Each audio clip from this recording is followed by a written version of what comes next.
He tried to approach it similar to Gandhi, with nonviolence, peaceful resistance, and that simply did not work. All right, we're back at it on the Success Flow podcast, and as we wrap up our mini-series talking about Africa, it's really hard to not close out this series without talking about one of the key figures in history across the world, not just Africa. But we wanted to wrap up by someone that's been impactful for us, learning about Nelson Mandela, and a story that's not just a political story, even though that's heavily what he's known for, but just a story about a human that was able to bring the practices of just being a great human being, but back that with work and commitment to change the landscape of not only South Africa, but Africa in general in the world. Yeah, this is a great way to kind of end our series here, because you don't think about the continent of Africa without thinking about Mandela. And one of my most favorite quotes, I use it in my workshops, is I never lose. I either win or learn. And it's such a great little phrase and mindset to have, like every single obstacle, setback. And he sure as shit went through a lot of them. And having the ability to change your mindset around these failures or things that are coming at you, to use them as fuel, as learning opportunities to how to get better and move an entire nation. So the quote really came from when he was in prison. He was in prison for 27 years or something. Yep.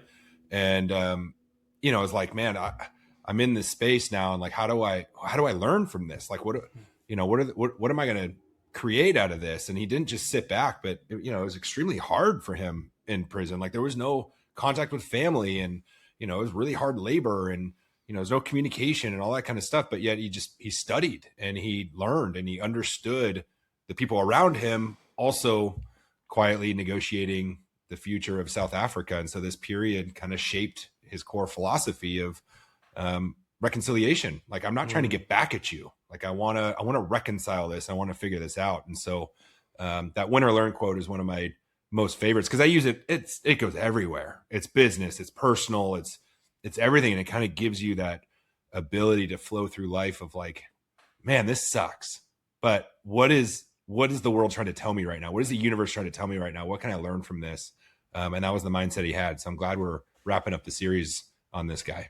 I love that too. And ever since doing the jump workshops and your presentation originally in the Junto workshop, where some of this was born, you've used that quote. And another one that runs right along with that, that's Mandela's quote, is "It always seems impossible until it's done," which is an ongoing theme of this podcast. It's just like being in the resilience and the grit it takes to keep hammering on the problem, even as the problem's changing, to keep that theme. So as we're kind of looking at this, it was also fascinating and hit me like a ton of bricks that we talk a lot about how so much in life, in this game that we're playing, like depending on what your spiritual beliefs is, where you're dropped in geographically, we kind of hit the jackpot there, in my opinion. I always feel that way. Where you're born has such an impact on the journey that you're going to have, just where you're starting at, right? And from that stance, I mean, Mandela was really born into this mission in a certain way, because he was born to a royal family, the Thembu family, I believe it was, and his real name was Rolihlahla Mandela, and that stands for he was given the name Troublemaker, or one who pulls a branch from a tree. And how funny is that? Like, where you're born, and this name he was given before he knew the mission he was going to be on, he was given the name Troublemaker out the gate. That's funny. Yeah. And you find that, and that's a commonality in most people of significance, or have done something like they're disrupting the status quo. Like they are troublemakers in the eyes of a lot of people, until it becomes the impossible becomes possible. And so I that's funny. I did not know that was kind of what it stood for. But yeah, I mean, he was just a man of courage, dude. Like, despite fear, like it wasn't like he was moving without it. It just more was like, how do I triumph over it? And so I think as a troublemaker, if you will, or someone that's going outside of societal norms to change, to make change, like you're not trying to eliminate fear. You're trying to overcome that fear to become and make what is now is. Imagine what that was like, going through the times of oppression and people not liking you and all these things, and you're making this movement and you have the ability to change a nation. Like, Yeah. and he was only president for a short time. Like it was, and it was after he got out of prison, which the Mandela effect came from that, where everyone thinks he died in prison and he didn't. And it's why that's such a weird phenomenon. And it happens in so many other areas of our lives where we remember things, everyone remembers things as they were, and it wasn't actually true. And so I digress from that because I feel like we could go deep down a rabbit hole on the Mandela effect, but that's after he got out of prison, he became president and he only did one term and he left on his own. He wasn't kicked out. He just was like, almost like, I've done my job. Yeah. Yeah. And I mean, when we look back at this and what was framing things up and kind of building off this Africa series that was on my mind a ton, even though we were in East Africa and Kenya, a lot of the stuff that we were reading about was around colonialism in general, like the colonialization of Africa across the board, which got much more heated down in South Africa, Cape Town, Johannesburg, and I mean the country in general. This is obviously what brought, with apartheid, brought things globally to the biggest boiling point and awareness. But the fact that his family wanted to make sure when he got the name Nelson, moved into a British, formal education system. That's when they gave him the Christian, and his mother was Christian, gave him the name Nelson and began to study, moved to Johannesburg and went up and really got educated on the law. And the law from, again, a human perspective and civil rights. And that is where he realized between being born to the family, having an idea of the way things were moving in South Africa, that this was the mission he was going to be on. Yeah. And what's interesting is he, again, wasn't trying to overthrow the law. He was trying to negotiate and reconcile, like, how can we come together on this? And that's really what, like, when going through this whole series of these philosophies in the continent of Africa, is very much community driven, socialist. Like, how do we work together to build each other up? And so his leadership style and how he was able to achieve some of the things that he did, he was very much like leading from the back. Like, he wasn't the guy in the front, like pointing his finger. He was very much behind the scenes kind of leadership. And he was on the run. He was on the run incognito for a large portion of it because he had to be, because he was being, they were hunting for him. Yeah. And so he had to, changing identity and values of a society. Like, it's just, I can't imagine that. Like, that's like far and beyond of what any normal person thinks to do. And even if they do think to try and make change like this, it's like so few and far between. But you have to have these people in the world in order to build out a more cohesive world. So, and there was such a direct call to action here, right? Because of apartheid. And so for the listeners, I mean, I think most people know about apartheid, and different, but similar to what we went through in the United States with segregation and the Jim Crow laws, which we know it was wrong, right? Like, these are blemishes on history, being a nation trying to get to a true global look of human rights and civil rights.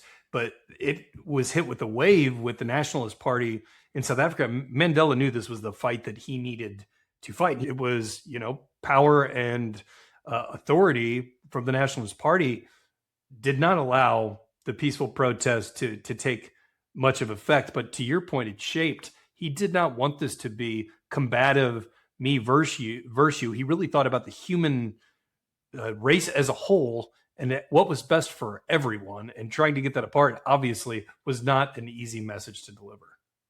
No, and he did it in a way that was kind of inspiring, or just like in front of people. There's one story that I came across in 1995.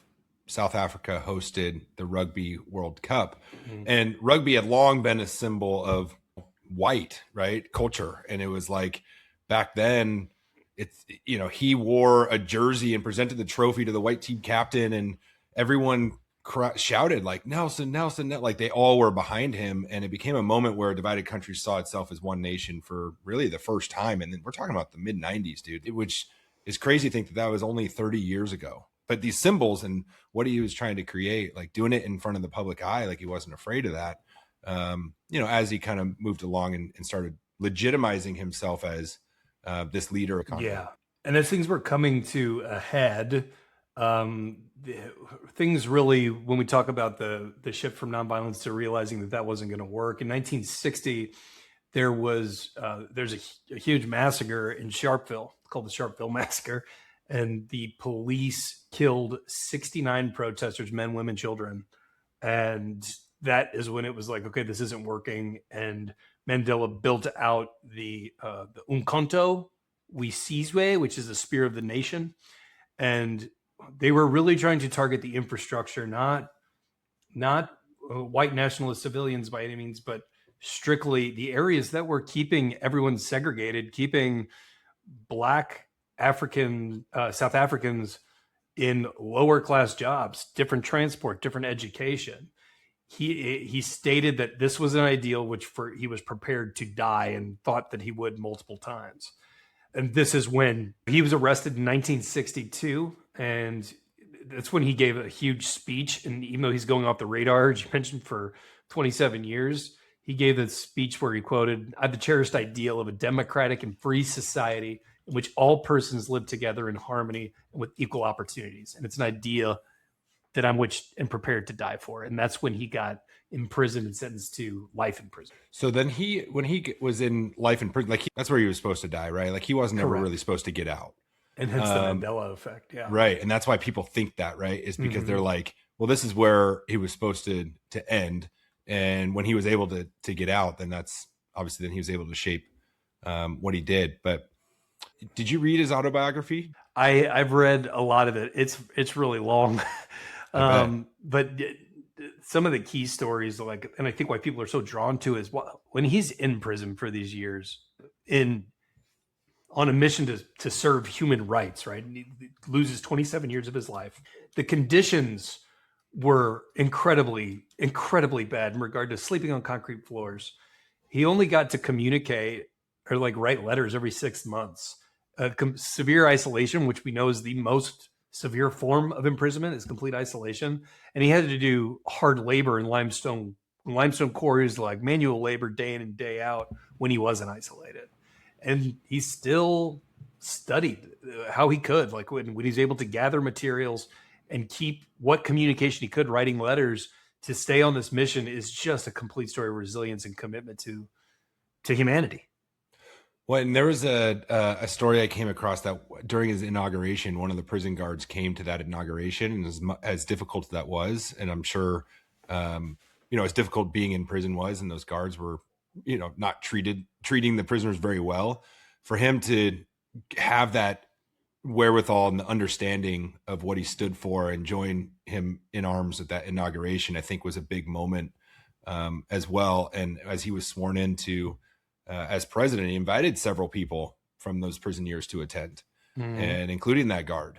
And the literally symbolism of that. Urinated on him. So how do you not get revenge? Like, how do you be a guy that's just not so pissed off, but he just did the opposite? It's like leaning into your enemies. It's what they always say: keep your enemies close and your friends close and your enemies closer. And that was what he was all about. Those how can we reconcile this? And so it's just an interesting take on who he was.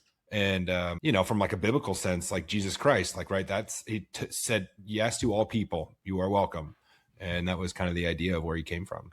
Yeah. And it's just I think why it's so revered, and, why we're having this podcast and why he's one of the most revered humans in history, is because what wisdom to have the big picture that whole time, not knowing if you're ever going to be released, but realizing that this reconciliation thing that you've mentioned, that harmony and growth together, if he's going to ever, which he didn't know if it ever would be, thought he was going to die in prison, but if this message is going to get out, I have to live it in this discipline and isolated suffering for this bigger picture. And what wisdom that is, to know that if this is going to be my legacy, then I have to live it. Well, yeah. I mean, he walked out and he's like, if I'm going to leave my bitterness and hatred, and, if I didn't leave this behind in that prison cell, then he would still be there. Like, he was like, I'm leaving all of this behind. I'm moving forward, and I'm going to make this right. And you go to prison for this long just for standing up for something that you believe in. It's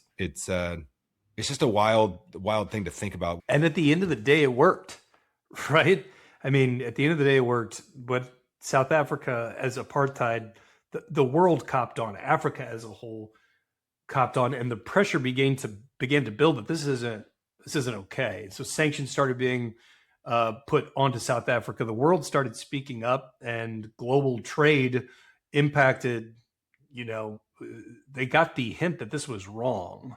And so with that, in South Africa feeling the pressure, in 1990, the president released Mandela after 27 years in prison. And a quote that I've heard about jealousy, but I didn't realize that this was attributed back to Mandela really for resentment, which kind of go hand in hand. They do go hand in hand. Is resentment is like drinking poison and hoping that it will kill your enemies. It does no good. And that is when he began, as soon as he got out, negotiating the end of apartheid and the segregation in South Africa. I love that one. That's a really good quote. And anytime you start comparing yourself to someone else, or you start having these jealous thoughts or whatever, like, dude, you're drinking your own poison. I mean, the people saw him as like a freedom fighter, right? As he was a criminal to his current government, but everything he stood for and what he tried to accomplish, the rest of the world saw that. And I didn't know this, but he was actually on like the US terrorism list for a long time, like up until like 2008. Yeah. And, he's making all these moves and doing all these things, and they thought he was going to sabotage everything that was going on. And, sometimes that's what it takes, though, is it takes a long time for people to understand what's really happening. And I think a lot of people know, like after that 1994, South Africa had their first election where all races could vote. And he won by a landslide, was the first Black president of South Africa, which was beyond a historic moment. And he was only really, he stepped down in 99. So a short run overall, given the amount that built up to that point, which also gives tribute to how tough the journey was. But also the fact that he didn't stop there, even though he stepped down from president, he went to work on the HIV and AIDS awareness initiatives, working on peace in other countries in Africa, providing an example and a playbook for how they went about it in South Africa, knowing that it's not the same for every country, but there is a method to that could be practiced. And passed away at the age of 95 in 2013. I think he had a lung infection, but just an incredible life story, a great way to tie out some of these reflections as we focused on Africa for a few episodes, and I'm glad we got to rip on. 95 years old, man. What a life. 27 of it, the percentage of it that was spent in such suffering. Right. And you look back on that, like, geez, all the pivotal moments and all the things that were accomplished, and obviously the most famous president in South Africa, and good way to end our series here. That's a wrap. We'll be back at you next week.